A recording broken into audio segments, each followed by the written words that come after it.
ऐसा क्या हुआ कि बीच सफ़र में ही ट्रेन में पुलिस आ गई? तो गाइज़ ये तो मैं आपको कंटिन्यू बता ही दूँगी। लेकिन आपको पता है आज हम कहाँ जा रहे हैं? आज हम जा रहे हैं उज्जैन और ये हमारा बहुत टाइम से प्लान चल रहा था कि हम जाएँगे उज्जैन। तो हमारी सुबह 5:30 बजे की ट्रेन थी, बिल्कुल शार्प। सुबह 3 बजे उठने के बाद भी हम ट्रेन के लिए बहुत लेट हो चुके थे। मतलब एकदम सब तैयार हो चुका था, लेकिन फिर भी ना फटाफट पहुँचने में टाइम लग ही गया और बाकी बहुत पास में और हमारा स्टेशन था, फिर भी हम बहुत लेट हो गए। 5:29 पर तो हम वहाँ पहुँचे थे। फिर जैसे हम वहाँ पहुँचे फटाफट बैठे और आप लोगों ने एक कहावत तो सुनी होगी, गरीबी में आटा गिला। दोनों आने और जाने के दोनों टिकट कंफर्म नहीं थे, क्योंकि यार सावन का टाइम चल रहा है, बिल्कुल मतलब बिल्कुल कंफर्म ही नहीं थे भाई। जगह कर करके हम बैठे और सो गए थे।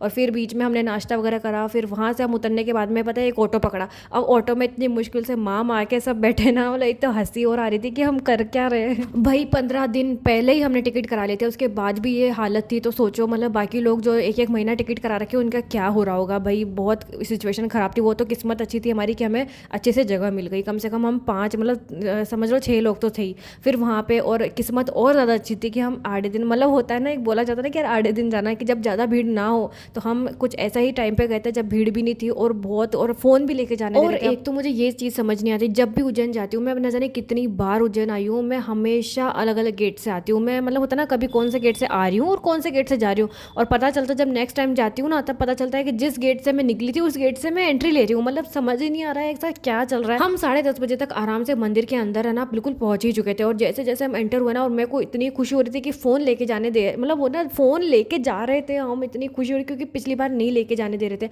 और भाई ये है हमारे महाकाल के दर्शन। और भाई भीड़ इतनी ज़्यादा थी ना, जब हम अंदर एंटर हुए, बाहर से तो कुछ भी नहीं थी, लेकिन अंदर आने के बाद जो भीड़ हुई ना बहुत भयंकर वाली थी। और हम भाग भाग के दर्शन कर रहे थे। और क्योंकि जब हम जा रहे थे ना, मैं भाग इसलिए रही थी क्योंकि भोग आरती हो रही थी, इस वजह से। और फिर भाई जो भोग आरती के दर्शन हमें नहीं हो पाए, लेकिन फिर भी हमने इतने प्यारे दर्शन करे ना, इतने मस्त, इतने मज़े आ गए। और बाहर का भी व्यू जो था ना बहुत अच्छा था। तो हम घूमते फिरते आए और उसके बाद में हम चले गए थे मंगलनाथ मंदिर। अब हम लोग बिल्कुल है ना 7 लोग थे। अब 7 लोग में अब यार 2-2 ऑटो करेगा कौन, एक ही ऑटो में फंस फंस के जा रहे थे। अब हम सोचा कि चलो कर ही लेते। फिर वहाँ पे मंगलनाथ जी के दर्शन करने के बाद में मैंने इतनी वीडियो नहीं बनाई क्योंकि वहाँ पे अलाउ ही नहीं हो रही थी, इस वजह से। और आप जो प्रसाद देख रहे हो वो ना कर्नाटका के लोग आ रखे थे, वो भी 5 बस भर के। तो उन्होंने बहुत अच्छा प्रसाद बंटवाया था वहाँ पे, तो बहुत मजा आया। तो भाई हमारे 6:30 बजे की ट्रेन थी और दर्शन करने के बाद में हम डायरेक्ट चले गए थे रेलवे स्टेशन। वहाँ पे थोड़ा वेट करा और फिर पता है ट्रेन में ना हम जैसे एंटर करें ना, वो बिल्कुल रुक गई थी। और पता है वहाँ पे एकदम पुलिस आई थी, क्योंकि भाई इतना माहौल हो रहा है अभी सावन का, तो वहाँ पे बम वगैरह का थोड़ा वो दिक्कत होता है, तो ये वाली हो रही थी, इस वजह से बहुत सारी पुलिस आ गई थी।